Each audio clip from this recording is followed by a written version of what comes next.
ಈಗ ಬೆರಕೆ ಹಿಟ್ಟಿಗೆ ಏನೇನು ಹಾಕಬೇಕು ಅಂತ ನಾನು ನಿಮಗೆ ತೋರಿಸ್ತೀನಿ. ಮೊದಲಿಗೆ ರಾಗಿ,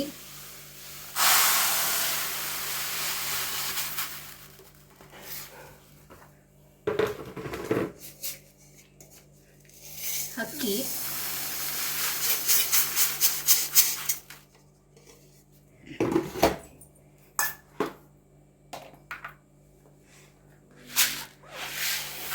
ಗೋಧಿ,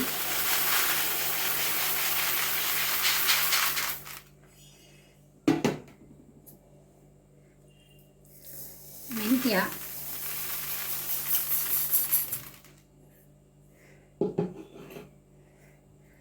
ಸ್ವಲ್ಪ ಉದ್ದಿನಬೇಳೆ.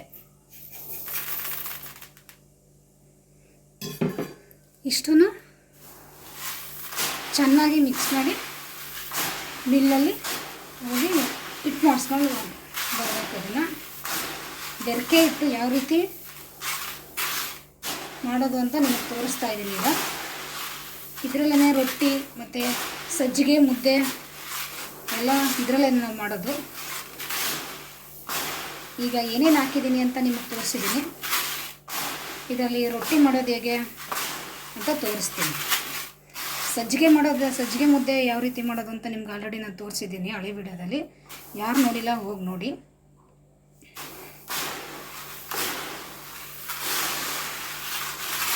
ಈಗ ನಮ್ಮ ಹಳ್ಳಿ ಕಡೆ ನಮ್ಮ ಹೆಣ್ಮಕ್ಳು ಮೆಚೂರ್ಡ್ ಆದಾಗ ಈ ಥರ ಮಿಕ್ಸ್ ಮಾಡಿ ಮಿಲ್ಲಲ್ಲಿ ಹೋಗಿ ಮಿಕ್ಸ್ ಮಾಡಿಸ್ಕೊಂಡು ಬಂದು ಸಜ್ಜಿಗೆ ಮುದ್ದೆ ರೊಟ್ಟಿ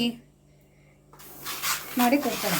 ಇದರಲ್ಲಿ ಮೆಂತ್ಯ ಹಾಕಿರ್ತೀವಲ್ಲ, ಇದು ನಡ ಎಲ್ಲ ಗಟ್ಟಿಯಾಗಲಿ ಅಂತ ಈ ರೀತಿ ನಮಗೆ ಹಳ್ಳಿ ಕಡೆ ನಮಗೆ ದೊಡ್ಡವರು ನಮ್ಮಮ್ಮ ನಮ್ಮಜ್ಜಿ ಮೆಂತ್ಯದಿಟ್ಟು ಅಂತ ಮಾಡ್ತಾರಲ್ವ, ಮೆಂತ್ಯನೇ ಬರೀ ಮೆಂತ್ಯನೇ ಪುಡಿ ಹಿಟ್ಟು ಮಾಡಿ ಅದನ್ನು ಸಣ್ಣ ಸಣ್ಣ ಉಂಡೆಗಳಾಗಿ ಕೊಡ್ತಾರೆ. ಅವರು ಕೆಲವರು ತಿನ್ನಲ್ಲ ಅಂತ ಏನು ಮಾಡ್ತಾರೆ, ಈ ರೀತಿ ಮಿಕ್ಸ್ ಮಾಡಿ ಬೆರಕೆ ಹಿಟ್ಟು ಅಂತ ಮಾಡಿ ನಮಗೆ ಸಜ್ಜಿಗೆ ಹಿಟ್ಟು ಕೊಡ್ತಾರೆ. ನಮಗೆ ತುಂಬ ಚೆನ್ನಾಗಿರುತ್ತೆ. ಇದರಲ್ಲಿ ರೊಟ್ಟಿ ಹೇಗೆ ಮಾಡೋದು ಅಂತ ನಾನು ನಿಮಗೆ ಹೇಳ್ತೀನಿ. ಇದನ್ನು ಹೋಗಿ ಫಸ್ಟು ಮಿಲ್ ಮಾಡಿಸ್ಕೊಂಡು ಬರ್ತೀನಿ.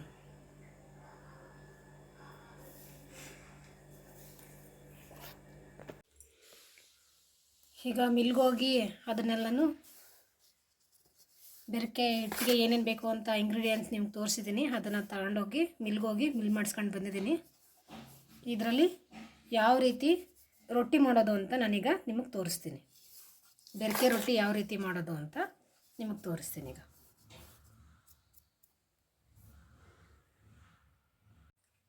ಈಗ ಬೆರಕೆ ರೊಟ್ಟಿ ಮಾಡೋದಕ್ಕೆ ಬೆರಕೆ ಹಿಟ್ಟು ಬಿಡಿಸ್ಕೊಂಡು ಬಂದಿದ್ದೆಲ್ಲ ಅದು ಹಾಕೋತಾ ಇದ್ದೀನಿ. ಎಷ್ಟು ಬೇಕೋ ಅಷ್ಟು ಹಾಕೋತಾ ಇದ್ದೀನಿ.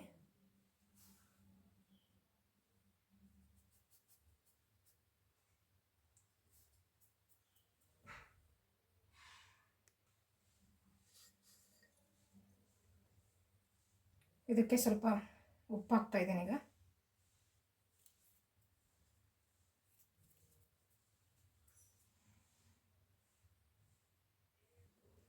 ಈಗ ಇದಕ್ಕೆ ಹಸಿಮೆಣಸಿನ್ಕಾಯಿ ಮತ್ತು ಈರುಳ್ಳಿ ಸಣ್ಣ ಕಟ್ ಮಾಡ್ಕೊಂಡು ಹಾಕೋಬೇಕು. ಇದಕ್ಕೆ ಈಗೆಲ್ಲ ಇದನ್ನು ಕಟ್ ಮಾಡ್ಕೊಬಿಡ್ತೀನಿ.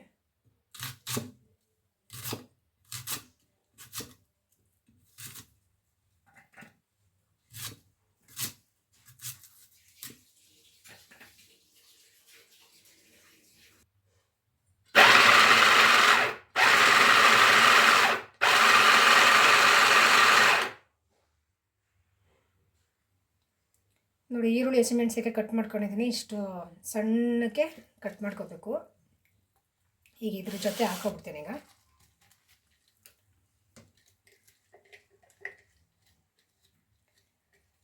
ಇದನ್ನು ಈಗ ನೀರು ಹಾಕಿ ಸ್ವಲ್ಪ ಕಲಿಸ್ಕೊಳ್ಳೋಣ.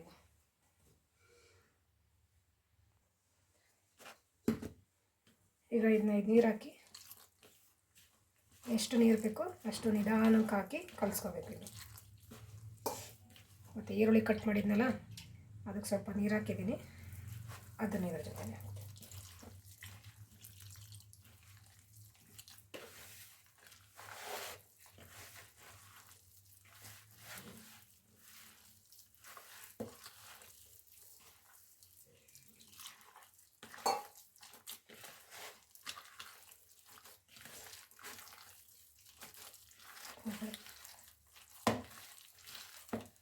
ಕಲಿಸ್ಬಿಟ್ಟು ಒಂದು 2 ನಿಮಿಷ ಇಟ್ಬಿಡ್ಬೇಕು. ಇಟ್ಟಾದ್ಮೇಲೆ ರೊಟ್ಟಿ ಮಾಡೋಣ.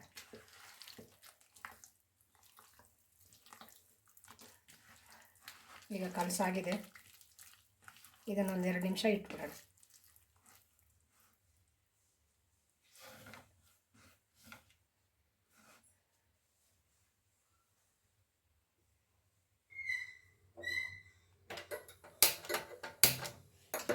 ಈಗ ರೊಟ್ಟಿ ಮಾಡೋಣ. ಈಗ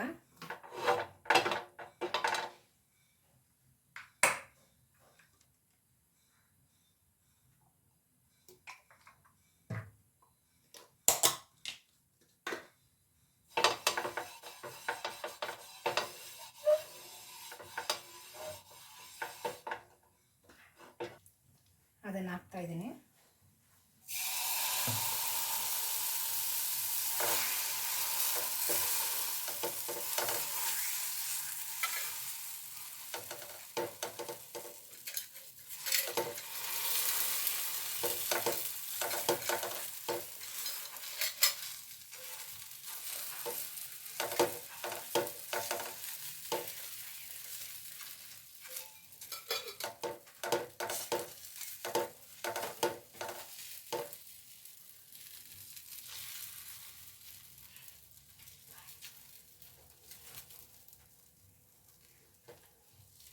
ಇದನ್ನು ರೊಟ್ಟಿ ಬಳಿಯೋದು ಅಂತಾರೆ.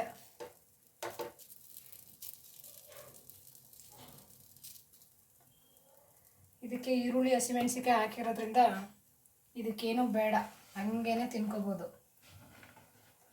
ಇದಕ್ಕೆ ಕಾಂಬಿನೇಷನು ಉಪ್ಸಾರು ಖಾರ ಇರುತ್ತಲ್ಲ ನೋಡಿ, ಉಪ್ಸಾರು ಖಾರ ಹಾಕೊಂಡು ತಿಂದರೆ ಸೂಪರಾಗಿರುತ್ತೆ. ಈ ಜ್ವರ ಬಂದಿರೋರಿಗೆ, ಈಗ ಮಳೆ ಸೀಸನ್ ಅಲ್ವಾ, ಈ ಮಳೆ ಸೀಸನ್ಗೆ ಬಿಸಿ ಬಿಸಿ ಖಾರವಾಗಿ ಹೆಲ್ದಿಯಾಗಿರೋ ಬೆರಕೆ ರೊಟ್ಟಿ ರೆಡಿ. ಸ್ವಲ್ಪ ಎಣ್ಣೆ ಹಾಕೋಣ.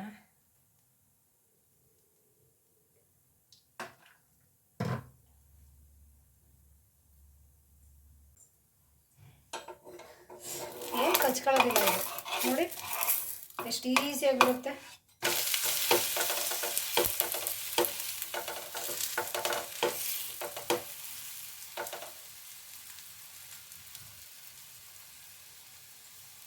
ಈಗ ಬೆರಕೆ ಹಿಟ್ಟು ಯಾವ ರೀತಿ ಮಾಡೋದು ಅಂತ ನಿಮಗೆ ಏನೇನು ಹಾಕಬೇಕು ಅದಕ್ಕೆಲ್ಲ ತೋರಿಸಿದ್ದೀನಿ. ಮತ್ತು ಬೆರಕೆ ರೊಟ್ಟಿ ಯಾವ ರೀತಿ ಮಾಡೋದು ಅಂತ ನಿಮ್ಗೆ ತೋರಿಸಿದ್ದೀನಿ.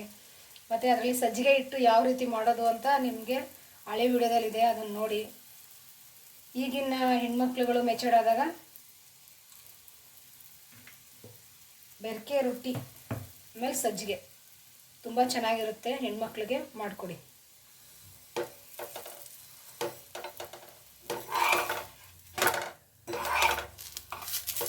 ಹಸಿಮೆಣ್ಸಿಕಾಯಿ ಈರುಳ್ಳಿ ಅಲ್ಲೇ ಹಾಕಿರ್ತೀವಿ, ಬಿಸಿ ಬಿಸಿ ಹಂಗೆ ಕಡ್ಕೊಂಡು ಹಂಗೆ ತಿಂತಾ ಇರೋದೆ. ಸೂಪರಾಗಿರುತ್ತೆ ಮಾತ್ರ ರೊಟ್ಟಿ. ಇದಕ್ಕೆ ಕಾಂಬಿನೇಷನ್ನು ಉಪ್ಸಾರು ಖಾರ.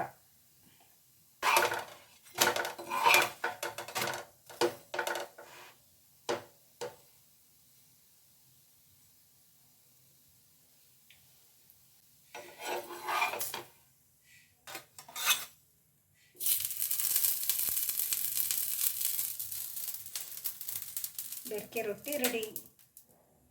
ಇದಕ್ಕೆ ಬಿಸಿ ಬಿಸಿ ತುಪ್ಪ ಹಾಕೊಂಡು ತಿಂತಾ ಇದ್ದರೆ ಆಹಾ, ನಮ್ಮ ಆವಾಗಿನ ಕಾಲದ ಪಿಜ್ಜಾ. ಏಕೆಂದರೆ ಈಗ ಪಿಜ್ಜಾ ಅಂತ ಎಲ್ಲ ತರಿಸ್ಕೊಂಡು ತಿಂತಾರೆ, ಇದು ಆವಾಗಿನ ಕಾಲದ ಪಿಜ್ಜಾ ಇದು ನಮಗೆ.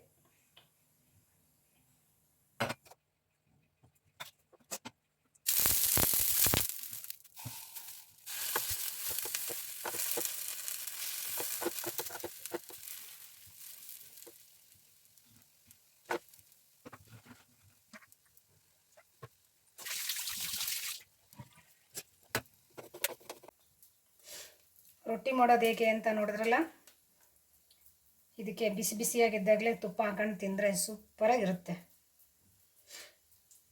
ಮತ್ತು ಉಪ್ಸಾರು ಖಾರ ತುಪ್ಪ ಹಾಕೊಂಡು ಜೊತೇಲಿ ತಿಂತಾ ಇದ್ದರೆ ಸೂಪರ್. ಈ ಜ್ವರ ಬಂದಿರೋರಿಗೆ ಈ ರೀತಿ ಮಾಡಿಕೊಟ್ರೆ ಹೊಟ್ಟೆ ತುಂಬ ತಿಂತಾರೆ. ಇದು ಆವಾಗಿನ ಕಾಲದ ಪಿಜ್ಜಾ ಇದು ನೋಡಿ ಎಷ್ಟು ಚೆನ್ನಾಗಿದೆ. ನೀವು ಮನೇಲಿ ಒಂದ್ಸಲ ಟ್ರೈ ಮಾಡಿ. Thank you.